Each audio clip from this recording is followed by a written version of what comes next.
ABC নিউজের নিয়মিত আয়োজন সংবাদ সম্প্রসারণে সবাইকে স্বাগত জানাচ্ছি। আমি ঝুমি রহমান।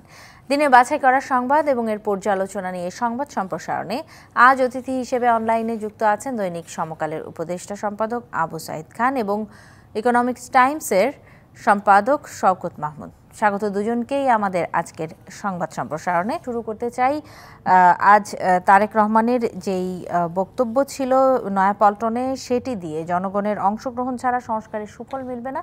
পাশাপাশি তিনি অন্তর্বর্তী সরকার নিয়ে অনেক কথা বলেছেন এবং তারা নিজেরাই যেন নিজেদের ব্যর্থ করে না দেয় সেই বিষয়ে কিন্তু একটু সতর্কবার্তাও দিয়েছেন। সব কিছু মিলিয়ে তারেক রহমানের যেই ভাষণ সেটি নিশ্চয়ই আশা করছি শুনেছেন। এই বিষয়ে আপনাদের মন্তব্য জানতে চাই। আবু সাইদ খান, শুরু করছি আপনাকে দিয়ে। না, আপনি যথার্থই বলেছেন যে জনগণের অংশগ্রহণটা খুবই গুরুত্বপূর্ণ। তো জনগণের ইচ্ছেই তো অন্তর্বর্তী সরকার দায়িত্ব গ্রহণ করেছে। অতএব পরিবর্তনের ক্ষেত্রেও জনগণের অংশগ্রহণ দরকার, রাজনৈতিক দলগুলোর অংশগ্রহণ দরকার। এবং যে অন্তর্বর্তী সরকার, একে তো ব্যর্থ হওয়ার সুযোগ নেই, কেন অনেকে জনগণের অনেক স্বপ্ন আশা তাদের কাছে আছে। সেই আশাগুলো পূরণ করতে হবে, যেমনই করে সংস্কারের দরকার আছে এবং একটা ভালো অবাধ সুষ্ঠু নিরপেক্ষ নির্বাচনের জন্য কিছু আইন কানুনের পরিবর্তন করতে হবে, সেটাও যেমনই করে জরুরি। নির্বাচন হওয়াটাও জরুরি। এই ব্যাপারে আমার মনে হয় যে রাজনৈতিক দলের সঙ্গে সরকারের সংলাপ দরকার, জনগণের বিভিন্ন নাগরিক সমাজের সঙ্গেও সংলাপ দরকার। সংলাপের মধ্য দিয়ে একটা রূপরেখা প্রণয়ন করতে হবে, যার ভিত্তিতে অগ্রসর হতে হবে। যে ব্যাপারে আমরা দেখেছি যে এই সরকারের উপর অনেক দায়িত্ব, অর্থনীতি তো অনেকটা নড়বড়ে হয়ে গেছে। তো সেই জায়গাগুলোকে আমরা লক্ষ্য করেছি যে ইতিমধ্যে বিশ্বব্যাংক সহ বিভিন্ন জায়গার কথা বলেছে এবং সহায়তার আশ্বাসও পাওয়া গেছে।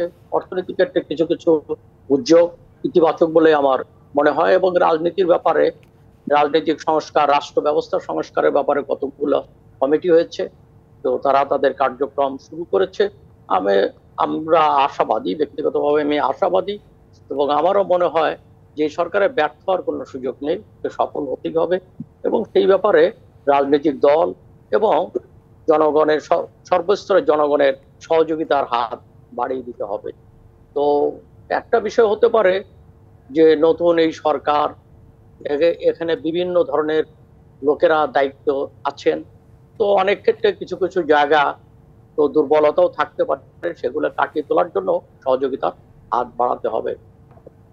সেই জায়গা মিলে আমার মনে হয় যে সবাই মিলে এটাকে, যেমনই করে আন্দোলন সফল হয়েছে, শেখ হাসিনার স্বৈরা শাসনের পতন ঘটেছে, ঠিক তেমনই করে আন্দোলন পরবর্তীতে যে যুদ্ধ, আন্দোলন পরবর্তীতে যে কার্যক্রম, সেখানেও জনগণ যদি ঐক্যবদ্ধ থাকলে, আন্দোলনের শক্তি রাজনৈতিক দলগুলো ঐক্যবদ্ধ থাকলে, এটা কিছু হটবার কোনো জায়গা নেই। আমরা সামনের দিকেই এগিয়ে যাব এবং এখানে একটা ইতিবাচক ফল বয়ে আনবে বলে আমি মনে করি। জি, ধন্যবাদ।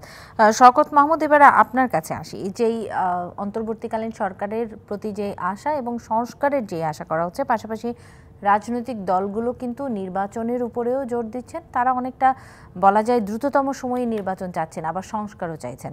সব কিছু মিলে আজকে বিএনপির যেই সমাবেশ হলো এবং তারেক রহমানের যেই বক্তব্য, যে বার্তা, সেটি নিয়ে আসলে কি মনে হলো যে বিএনপি একটি বড় রাজনৈতিক দল, তারা আসলে কোন দিকে হাঁটছে? বিএনপির আজকের যে মহাসমাবেশ, এই মহাসমাবেশের চরিত্রটা ছিল এরকম যে আমরা অন্তর্বর্তী সরকারকে সমর্থন করি, অন্তর্বর্তী সরকার নিজেরা এমন কিছু করবে না যাতে করে নির্বাচন বিলম্বিত হয় বা সংস্কারের নামে তারা কালক্ষেপণ করে। মানে সমর্থন ও সতর্কতা দুটিই তারা জানিয়েছে। এবং এর ভারপ্রাপ্ত চেয়ারম্যান জনাব তারেক রহমান যথার্থই বলেছেন এই সরকারকে ব্যর্থ হতে যাওয়া যাবে না, এবং এই সরকার যদি ব্যর্থ হয় তাহলে সবচেয়ে বেশি ক্ষতিগ্রস্ত হবে বিএনপি। এটা ওনার কথা না, এটা আমার। দ্বিতীয়ত, এই সরকার যদি নিজেরা এমন কিছু করে বসে তারা ব্যর্থতার কারণ হয়ে দাঁড়ায়, সেই বিষয়টি তিনি সতর্কবাণী উচ্চারণ করেছেন। আমি মনে করি তারেক রহমানের ভাষণ বাংলাদেশের বৃহত্তম রাজনৈতিক দলের নেতা হিসাবে আজকের জনসমাবেশের চরিত্র অনুযায়ী তিনি ভাষণ যথার্থই দিয়েছেন এবং সেই ভাষণে তিনি সমর্থনের কথা বলেছেন সমর্থন। এটা তো সত্য, এখনো বিএনপির নামে যে মামলাগুলো হয়েছিল মিথ্যা মামলা, সেগুলো তো এখনো ওঠেনি। এবং এই অন্তর্বর্তী সরকারের সঙ্গে তো বোঝাপড়া, বিএনপির বোঝাপড়া এখনো কিন্তু অমীমাংসিত বা বাকি আছে, সেই বিষয়টি মাথায় রাখতে। দ্বিতীয়ত, দলের মহাসচিব মির্জা ফখরুল ইসলাম আলমগীর গতকালকে যে কথা বলেছেন, আজকেও তিনি সেই টোনেই কথা বলেছেন যে সংস্কার ও সংবিধান সংশোধন করবে নির্বাচিত সরকার। এই জায়গায় আমি মনে করি যে একটা মৌলিক একটা মত পার্থক্যের রেখায় স্পষ্ট হচ্ছে। এই কারণে যে এই ছাত্র জনতার গণ অভ্যুত্থানের কথা ছিল যে তারা শেখ হাসিনার পতন চায়, এবং দ্বিতীয়ত ফ্যাসিবাদকে রাষ্ট্রযন্ত্রের সর্বত্র থেকে তারা ফ্যাসিবাদকে মুক্ত করতে চায়। এই যে কথা এবং রাষ্ট্র সংস্কার এবং নতুন রাজনৈতিক বন্দোবস্তের যে কথাটা তারা বলেছে, কথাটা কিন্তু খুবই স্পষ্ট, রাষ্ট্র সংস্কার এবং নতুন রাজনৈতিক বন্দোবস্ত। এখন বিএনপি মহাসচিবের কথা মনে হতে পারে যে নতুন রাজনৈতিক বন্দোবস্ত করার এখতিয়ার এই সরকারের নেই, সেটা হচ্ছে নির্বাচিত সরকার সেই ক্ষমতা প্রয়োগ করবে বা সংবিধান করবে। তাহলে এইটা যদি বিএনপির এই মুহূর্তে সিদ্ধান্ত হয়, তাহলে আমরা বলবো যে তত্ত্বাবধায়ক সরকারের সঙ্গে একটা মৌলিক জায়গায় বিএনপির একটা দূরত্ব তৈরি হচ্ছে। কারণ তত্ত্বাবধায়ক সরকার প্রথমেই বলেছে তারা সংস্কার করবে, এবং সংস্কারের জন্য তারা 6টি কমিশন গঠন করেছে, যেই কমিশনগুলো 3 মাসের মধ্যে রিপোর্ট দেবে, এবং এই রিপোর্ট নিয়ে রাজনৈতিক দলগুলোর সঙ্গে আলাপ আলোচনা। এখন যদি রাজনৈতিক দলগুলো বলে যে আপনাদের এই সংস্কারের প্রস্তাব করার হয়তো অধিকার আছে, কিন্তু বাস্তবায়ন করার অধিকার আমাদের, আমরা যে পার্লামেন্ট করব সেই পার্লামেন্ট থেকেই এটা বাস্তবায়নের পদক্ষেপ নেব, এবং সংবিধান সংশোধন করার আমাদের দ্বারাই হবে। এই সরকারের যদি সংবিধান সংশোধনের এখতিয়ার চ্যালেঞ্জ করা, এই সরকারের এখতিয়ার আছে, এই জন্যই আছে তারা একটা বিপ্লবের মধ্য দিয়ে সরকার পাবে।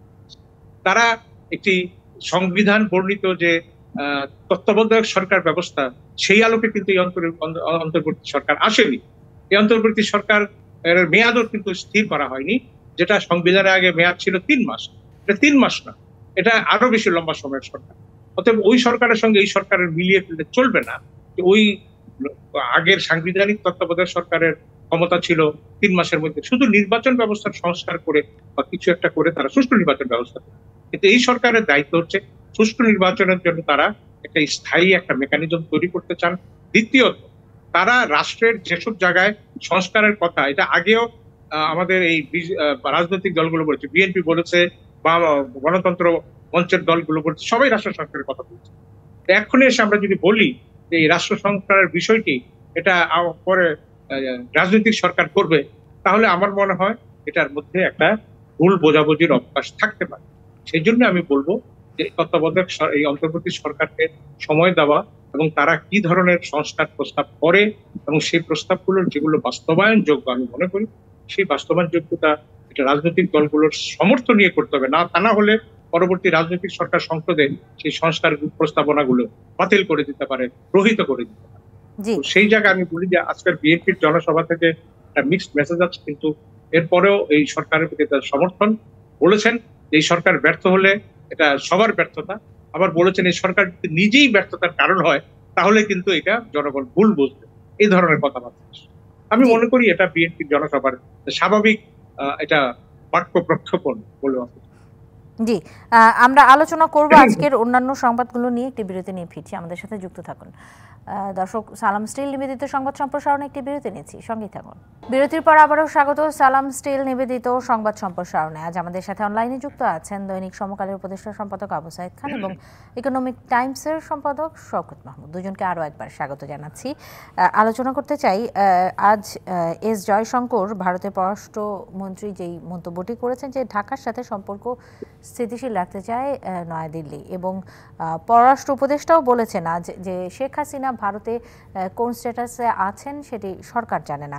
ভারত এবং বাংলাদেশের মধ্যে যেই সম্পর্কের একটি টানাপোড়েনই বলা যায় সাম্প্রতিক সময়ে চলছে, এবং সামাজিক যোগাযোগ মাধ্যম থেকে শুরু করে বিভিন্ন মহলে কিন্তু এই বিষয়টি নিয়ে কথা হচ্ছে। এই জায়গাটিতে কি আসলে বর্তমান সরকার পর্যাপ্ত পরিমাণে এবং যথাযথ ব্যবস্থা নিতে পারছেন কিনা, এবং নয়াদিল্লি এবং ঢাকার যে সম্পর্ক সেটি আসলে সামনের দিকে কোন দিকে যেতে পারে? বাংলাদেশ সরকারের পক্ষ থেকে ভারতের সঙ্গে যে সম্পর্ক আছে এটা মেনটেন করতে চায়, এটা সম্পর্ক ছেদ ঘটুক বাংলাদেশ সরকার এটা চায় না, সেটা বাংলাদেশের থেকে মানে প্রধান উপদেষ্টা সহ সবাই এটাকে স্পষ্ট করেছেন। অতএব এটা হলো বাংলাদেশের অবস্থানটা। আজকে জয়শঙ্করের বক্তব্যের মধ্য দিয়েও তারাও এই সম্পর্কটাকে মেনটেন করতে যাচ্ছে এবং বাংলাদেশে যা কিছু ঘটছে তারা স্বীকার করেছেন, জয়শঙ্কর যথার্থই স্বীকার করেছেন যে এটা হচ্ছে বাংলাদেশের অভ্যন্তরীণ ব্যাপার। অর্থাৎ এখন শেখ হাসিনা অবস্থানগত বিষয়টা এখনো সেটা ক্লিয়ার না, এটা এখনো স্পষ্ট না। তো বাংলাদেশও এই ব্যাপারটা জানতে চায়নি, ভারতের পক্ষ থেকেও তেমন কিছু জানানো হয়নি। তো এই সম্পর্কে তো একটা ব্যাপার আছে। আর একটা হচ্ছে যে কথা ছোড়াছুড়ি টানাপোড়েন যেটা চলছে তার অনেকটা ভারতের মিডিয়াও দায়ী। কিছু কিছু ঘটনাকে তারা অতিরঞ্জন অতিকথন করছে, এমনকি এখানে সাম্প্রদায়িক সহিংসতার ঘটনাকে ফলাও করে প্রচার করেছে, যেটা হ্যাঁ সাম্প্রদায়িক সহিংসতা হয়নি তা না, কিন্তু যতটুকু ঘটেছে তার চেয়ে বহুগুণ ফলাও করে তারা প্রচার করেছে। তো এই জায়গাটা আমাদেরকে দেখতে হবে যে মিডিয়ারও একটা ব্যাপার রয়েছে এবং ভারতের কোনো কোনো রাজনীতি তারাও বিভিন্ন বাংলাদেশ সম্পর্কেও বিভিন্ন সময় এক ধরনের নেতিবাচক মন্তব্য করেছেন। তবে জয়শঙ্কর যেটা পররাষ্ট্র মন্ত্রণালয়ের পক্ষ থেকে যেটা বলা হয়েছে সেটাকে আমি ইতিবাচক দেখি এবং এই সম্পর্কটা উভয় দেশের স্বার্থেই এই দুই প্রতিবেশীর মধ্যে সম্পর্কের উন্নয়ন ঘটাতে হবে এবং সম্পর্ককে অক্ষুণ্ণ রাখতে হবে এবং দুই দেশের স্বার্থেই সেটা জরুরি বলে আমি মনে করি। জি, শওকত মাহমুদ, এই বিষয়ে আপনার মন্তব্য শুনতে চাই।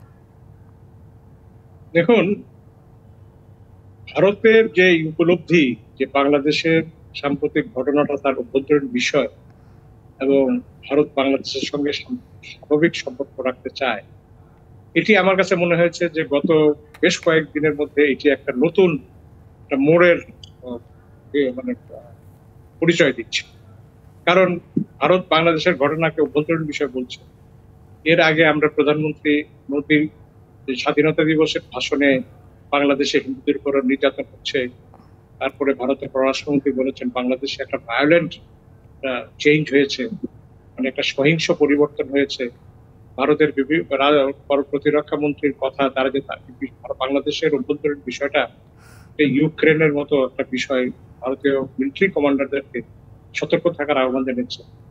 এইসব কথাবার্তার পরে আজকে যে কথাটা শুনলাম আমরা, সেটা হচ্ছে ভারত একটি মনে করে যে বাংলাদেশের ঘটনাটি অভ্যন্তরীণ বিষয়, বাংলাদেশের সম্পর্কের স্বাভাবিক সম্পর্কটা স্থিতিশীল হবে।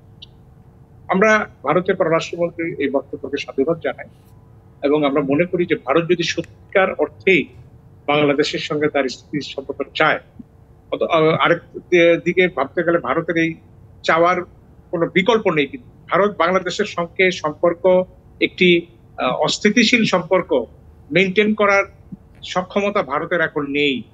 এটা অভ্যন্তরীণ রাজনীতিতে এমন হতে পারে যে শেখ হাসিনার জন্য তাদের একটা ঐকমত্য থাকতে পারে, কিন্তু শেখ হাসিনার স্বার্থ দেখতে গিয়ে পুরো বাংলাদেশের স্বার্থকে তারা এফোর ওপর করে দিব, এটা ভারতের পক্ষে সম্ভব নয়। এবং বাংলাদেশও চায় না যে ভারত এই ধরনের আচরণ করবে। কারণ বাংলাদেশে যে সাম্প্রতিক পরিবর্তন হয়েছে, যে ছাত্র জনতার অভ্যুত্থান, সেই অভ্যুত্থানে শেখ হাসিনার বিরুদ্ধে অভ্যুত্থান হয়েছে এবং একই সঙ্গে ভারতের বাংলাদেশের ফ্যাসিবাদকে জিয়ে রাখার জন্য ভারতের যে একটা নোংরা অবদান ছিল সেটার বিরুদ্ধেও কিন্তু এই অভ্যুত্থানটা হয়েছে। তো ভারত সরকার বুঝতে পারছে এটা শুধু একটি সরকারের মনোভাব নয়, এটি জনগণের একটা মনোভাব।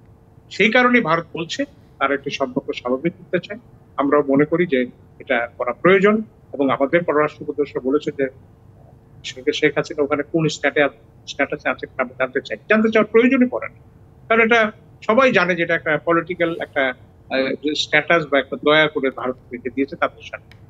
তো আমরা যেটা আশা করি, যদি ভারতের পররাষ্ট্রমন্ত্রী জয়শঙ্করের কথাটা আন্তরিক হয়, তাহলে নিউ ইয়র্কে জাতিসংঘের সাধারণ পরিষদের অধিবেশন ভারতের প্রধানমন্ত্রী যাবেন এবং বাংলাদেশের অন্তর্বর্তী সরকারের প্রধান উপদেষ্টা হবেন। সেইখানে যেন বাংলাদেশ ও ভারতের শীর্ষ পর্যায়ের বৈঠক হয় এবং ভারত সে বৈঠকটি কিভাবে করতে চায়, করাতে চায়, সেটা আমরা দেখতে আগ্রহী। যদি বাংলাদেশের সঙ্গে সম্পর্ক তারা স্বাভাবিক এবং স্থিতিশীল রাখতে চায়। এই উদ্যোগটি আসলে কাদের পক্ষ থেকে আসা উচিত বলে মনে করছেন, বাংলাদেশ নাকি ভারত? বাংলাদেশের পক্ষ থেকে আমি যতটুকু মনে করি যে এটা বাংলাদেশের পক্ষ থেকে এটা একটা বৈঠক প্রত্যাশা করা হয়েছে। এটা একটা সাইডলাইন মিটিং, যেটা সাধারণত দেশে অধিবেশনের ফাঁকে হয়। তো সেই জায়গায় ভারত এখনো তাদের সম্মতি দিয়েছে কিনা জানি না। জয়শঙ্কর সাহেবের বক্তব্যকে যদি আমি যথার্থ মনে করি, আন্তরিক মনে করি, তাহলে তো আমি মনে করি যে এই বৈঠকটি হতে পারে। কারণ বাংলাদেশের ইউনূস সাহেব প্রধান উপদেষ্টা পর্যন্ত ভারতের ব্যাপারে কতগুলো কথা বলেছেন। ভারতের রাজনীতিবিদরাও বলছেন, বাংলাদেশের রাজনীতি এই অবস্থাটার একটা স্বাভাবিক পর্যায়ে প্রত্যাবর্তন প্রয়োজন আছে। শুধু একটি সরকারের পরিবর্তনের কারণে দুই দেশের সম্পর্ক অস্থিতিশীল হয়ে যাবে, এটা বাংলাদেশের মানুষ চায় না এবং ভারতের জনগণও চায় বলে আমি মনে করি। জি, ধন্যবাদ জানাচ্ছি। আলোচনা করব যে শিল্পাঞ্চলের যেই অস্থিরতা সেই বিষয়টি নিয়ে, এবং এমনকি এই অস্থিরতায় আজ একজন নিহতও হয়েছেন। সেই নিহতের ঘটনায় এবং আমরা বেশ কয়েক সপ্তাহ ধরে দেখে আসছি যে পরিস্থিতি শান্ত হবে বলে আশা করা হচ্ছে, আইন শৃঙ্খলা জোরদার করা হচ্ছে, কিন্তু দিন শেষে আসলে এই অস্থিরতা রয়ে গিয়েছে। এটি কেন, এই বিষয়টি নিয়ে আলোচনা করব। আবু সাইদ খান, আপনার কাছে আসি। এটা তো বহুমুখী সমস্যা। এখানে যে শ্রমিকরা কিংবা এখানে যে মুভমেন্ট, সে শ্রমিকরা যে রাস্তায় নেমে আসছে, আমি যতদূর শুনেছি যে এখানে শ্রমিক সংগঠনগুলো তাদের ভূমিকা নেই। শ্রমিকদের ভিতর, হ্যাঁ, যেহেতু তারা রাস্তায় নেমে এসছে, তো তাদের বিষয়ে কিছু অসন্তোষ আছে, সেটা একটা ঠিক। আবার এখানে তৃতীয় পক্ষের উস্কানিও আছে। তো কিন্তু পরিস্থিতি স্বাভাবিক হচ্ছে না। আলাপ আলোচনার ভিত্তিতে অনেকটা অগ্রগতি ঘটছে, আবার যা তাই হচ্ছে। তো আমার কাছে যে জিনিসটা গুরুত্বপূর্ণ বলে আমি মনে করি, যে ব্যাপারে আলাপ আলোচনার তো বিকল্প নেই।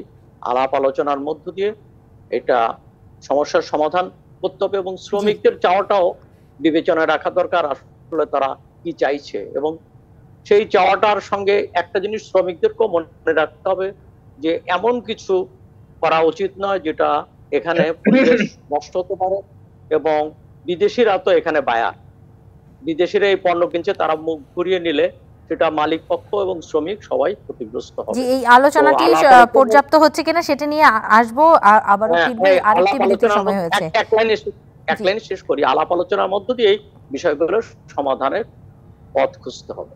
জি, আমাদের বিরতির সময় হয়েছে, আরেকটি যুক্ত থাকুন, আলোচনায় ফিরবো আবারও। সংবাদ সম্প্রসারণে বিরতি নিচ্ছি, সঙ্গেই থাকুন। বিরতির পর আবারও স্বাগত সালাম স্টিল নিবেদিত সংবাদ সম্প্রসারণে। আমাদের সাথে অনলাইনে যুক্ত আছেন আবু সাইদ খান এবং শওকত মাহমুদ। আলোচনা করতে চাই এর আগে শিল্পাঞ্চলের অস্থিরতা নিয়ে যেটি আলোচনা করছিলাম। শওকত মাহমুদ, আপনার কাছে সেই প্রশ্নটি নিয়ে আসতে চাই, এবং যে আলোচনার কথা বলা হচ্ছে, দীর্ঘদিন ধরে আলোচনা হচ্ছে, আলোচনাতেই আসলে ঘাটতি মনে করছেন কিনা, যেহেতু সমাধান আসছে না আলোচনার মধ্য দিয়ে।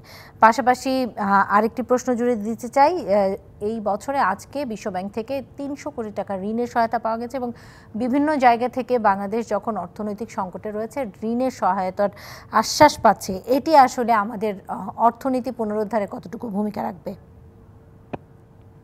দেখুন, শিল্পাঞ্চলের পরিস্থিতি স্বাভাবিক করে নিয়ে আসা এই সরকারের জন্য একটা খুব বড় চ্যালেঞ্জ ছিল, এবং সরকার প্রথম দিকে যেখানে ১৪৩টা গার্মেন্টস বন্ধ ছিল, সেখানে আজকে এরকম অবস্থায় এসে দাঁড়িয়ে থেকে ১৯টা বন্ধ আছে। কিন্তু এই শিল্পাঞ্চলের অস্থিরতা থামছে না। শ্রমিকের বিরোধ, শ্রমিকের মালিকের বিরোধ, এবং এখানে সরকারের সঙ্গে পরিস্থিতি করতে অনেক আলোচনা হচ্ছে, কিন্তু কথা হচ্ছে যেটা সমাধান হচ্ছে না। তা আমরা প্রথমে শুনেছি এখানে ভারতের চক্রান্ত আছে, পরে শুনেছি রাজনৈতিক চক্রান্ত আছে। এখন দেখছি যে এগুলো আসলে একটা শ্রমিক এবং মালিক শ্রমিকের বিরুদ্ধে এখানে মূলত কোনো কোনো গার্মেন্টসে ৩ মাসেরও বেতন দেওয়া হয়নি বলে শ্রমিকরা অভিযোগ করছেন। আমার মনে হয় সরকার এই বিষয়টি তাদের মধ্যে একটা ফয়সালা করে দিতে পারেন, এবং মালিকদেরকে রাজি করাতে পারেন, এবং শ্রমিকদেরকেও তারা সমঝোতার মধ্যে নিয়ে আসতে পারেন। কারণ আমরা মনে করি যে বাংলাদেশে গার্মেন্টস শিল্পের অস্থিরতা মানেই আন্তর্জাতিক ভাবে আমরা হেয় হওয়া, এবং আমাদের যারা প্রতিযোগী আছে তারা আমাদের বাজারগুলো দখল করে নিতে পারে। বাংলাদেশের কিন্তু এখন একটা খুব বড় সুযোগ এসছে, যেহেতু আমাদের সবচেয়ে বড় বায়ার আমেরিকা। মার্কিন যুক্তরাষ্ট্রের কাছে আমাদের দীর্ঘদিনের একটা দাবি আছে, যেটা যুক্তরাষ্ট্র সরকার দাবিটা পূরণ করেনি। আমাদের যেহেতু বিগত সরকার স্বৈরাচারী ছিল এবং তাদের আচরণ অগণতান্ত্রিক ছিল, সেটা হচ্ছে তাদের বাজারে প্রবেশের ক্ষেত্রে একটা বিশেষ সুবিধা দেওয়া। তো আমি মনে করি যে এখন একটা সময় এসছে, সেটা মার্কিন যুক্তরাষ্ট্রের কাছ থেকে এই সুবিধাটা আমরা নিতে পারবো, এবং এর সবচেয়ে বেশি লাভবান হবে গার্মেন্টস সেক্টর। গার্মেন্টস এর সবচেয়ে বড় বাজার আমেরিকা, তারা সবচেয়ে লাভবান হতে পারে। এবং আমাদের এই নতুন সরকারের প্রতি বা বাংলাদেশের প্রতি একটা নতুন দৃষ্টিভঙ্গি তৈরি হয়েছে পশ্চিমা বিশ্বে, সেটার প্রতিফলন কিন্তু আমরা বিশ্ব ব্যাংকের মধ্যে দেখছি, এশিয়া ব্যাংকের মধ্যে দেখছি। বিশ্ব ব্যাংক আজকে বিভিন্ন খাতে মিলিয়ে প্রায় $300 কোটি সহায়তার কথা যেটা বলেছে, সেটা আমরা $100 কোটি চেয়েছি, সেখানে আরো তারা বাড়িয়ে $200 কোটি বিভিন্ন খাতকে মিলিয়ে তারা চাইছে, এবং এটা হয়তো 2-3 বছরে আরো বেশি পাবে। এটা আমাদের জন্য একটি নিশ্চিত অর্থের সুসংবাদ। এবং বিশ্ব ব্যাংকে গত সরকার দূরে সরিয়ে রেখেছিল, এবং পদ্মা সেতুর অর্থায়ন থেকে বিশ্ব ব্যাংকে তারা এক ধরনের নিজেরাই দূরে সরিয়ে দিয়েছিল, কারণ নিজেরা অর্থায়ন জোগাড় করে সেখানে টাকা মেরে দেওয়াটা সেখানে একটা বড় লক্ষ্য ছিল, যেটা বিশ্ব ব্যাংকের পদ্মা সেতু প্রকল্প 8,000 কোটি টাকার প্রকল্প, সেটা 40,000-45,000 কোটি টাকায় দাঁড়িয়েছে, এটা লুটপাটের কারণে। তো যাই হোক, বিশ্ব ব্যাংক আমাদেরকে অর্থায়ন করবে, এটা আমরা সুসংবাদ। এবং বিশ্ব ব্যাংক পশ্চিমা বিশ্বের রাজনৈতিক মেজাজের বাইরে কখনো বিশ্ব ব্যাংক চলে না। আমরা মনে করবো যে পশ্চিমা বিশ্বের যে একটা ইতিবাচক দৃষ্টিভঙ্গি আমাদের বর্তমান বাংলাদেশের প্রতি, সেটার সুফল আমরা দিতে সক্ষম হবে, এবং তারাও সহায়তা করবে। এবং বাণিজ্য সম্প্রসারণের ক্ষেত্রেও রপ্তানিমুখী শিল্পগুলিকে আমাদের আরো সুসংহত করা দরকার, যাতে করে বাংলাদেশ রপ্তানি ক্ষেত্রে আরো সফল হয়। জি জি, ধন্যবাদ। এবারে আবু সাইদ খান, আপনার কাছে আসতে চাই। এই যে আর্থিক সহায়তাগুলো আসছে, এগুলো আসলে সঠিকভাবে কাজে লাগানোর জন্য বর্তমান যে অন্তর্বর্তী সরকার রয়েছে তারা আসলে কতটুকু পারবে বলে মনে করছেন, এবং পূর্ব অভিজ্ঞতার কথা যদি বলি, এবং সেগুলোর তুলনায় কতটুকু মনে করছেন পারবে? প্রথমত হচ্ছে যে পশ্চিমা বিশ্ব, এমনকি জাতিসংঘের বিভিন্ন সংস্থাগুলোর সঙ্গে বাংলাদেশের একটা দূরত্ব তৈরি হয়েছিল, এবং এক ধরনের এই দূরত্বটা বাংলাদেশকে অনেক ক্ষতিগ্রস্ত করেছে, অনেক ক্ষেত্রে পিছিয়ে দিয়েছে। এবং সেই সম্পর্ক উন্নয়নের ক্ষেত্রে বিগত সরকার কোনো চেষ্টা করেনি, বরং এমন সব কথাবার্তা বলেছে যাকে আরো দূরত্ব বাড়িয়ে দিয়েছে। তো এই সরকার ক্ষমতায় আসার মধ্য দিয়ে পশ্চিমা বিশ্ব এবং সেই সঙ্গে জাতিসংঘের সঙ্গে সম্পর্কের উন্নয়ন ঘটেছে। এখানে আজকের যে সংকট তৈরি হয়েছে, এখানে লিকুইড মানি থেকে আরম্ভ করে অন্যান্য অর্থনৈতিক সহায়তা খুবই জরুরি। অর্থনীতিকে আবার ঘুরে দাঁড়াবার প্রয়োজনেই এগুলো জরুরি, কিন্তু সেই আশ্বাস মিলেছে, এটাকে আমি ইতিবাচক ভাবে দেখতে চাই। এবং এখন হচ্ছে যে এই অর্থের সদ্ব্যবহার করা, এবং সেই জায়গাটা রয়েছে। তো আমার কাছে যে জিনিসটা হচ্ছে যে সমস্যাগুলো কিন্তু চিহ্নিত হয়েছে, টাকাগুলো কিভাবে কখন কোন খাতে অপচয় হয়েছে। তো সেই দৃষ্টান্তগুলোকে সামনে রেখে আমার মনে হয় সততার সঙ্গে যোগ্যতার সঙ্গে কাজ করতে হবে, এবং সম্পর্কটা উন্নয়ন করতে হবে। পশ্চিমা বিশ্বের সঙ্গে চ্যালেঞ্জ করে তো বাংলাদেশ টিকে থাকতে পারে না, এটা ছিল বিগত সরকারের একটা ভুল সিদ্ধান্ত। এবং পশ্চিমারা যেমন ধরুন আমাদের পণ্যের, তো যুক্তরাষ্ট্র, ইউরোপীয় ইউনিয়ন হচ্ছে আমাদের গার্মেন্টস এবং অন্যান্য পণ্যের ক্রেতা। তো সেখানে সেই দিকে নজর ছিল না, বরং এমন সব অবস্থা তৈরি করা হয়েছে, মনে হয়েছে যে পশ্চিমাদের সহায়তা ছাড়া তো বাংলাদেশ টিকে থাকবে। এটা ঠিক যে আমাদের টিকে থাকার জন্য আমাদের প্রয়োজনে যেমনই প্রতিবেশী ভারত, চীন, রাশিয়ার সঙ্গেও সম্পর্ক লাগবে, পশ্চিমা দেশের সঙ্গে সম্পর্ক লাগবে। তো এককভাবে পশ্চিমাদেরকে বয়কট করার কোনো অর্থ নেই। এবং জাতিসংঘের ক্ষেত্রে যে সহযোগিতা, জাতিসংঘ, বিশ্বব্যাংক সহ যে সহযোগিতার হাত বাড়িয়েছে, আমার মনে হয় সেটাকে কাজে লাগানো দরকার। অর্থনীতির ক্ষেত্রে ইতিমধ্যেই কিছু পদক্ষেপ সরকার নিয়েছে, ব্যাংকগুলোকে সচল রাখার ব্যাপারে উদ্যোগী ভূমিকা পালন করেছে। তো আমার কাছে মনে হয় এই সহায়তা তার যে অর্থনীতির ক্ষেত্রে সংস্কার এবং পদক্ষেপগুলো বাস্তবায়নের পক্ষে আসবে বলে আমি মনে করি। জি, ধন্যবাদ জানাচ্ছি আবু সাইদ খান এবং শওকত মাহমুদ, আপনাদের দুজনকেই আজ আমাদের এই আয়োজনে সময় দেওয়ার জন্য। এই ছিল সামার সালাম স্টিল নিবেদিত সংবাদ সম্প্রসারণে। ডিবিসির সঙ্গেই থাকুন।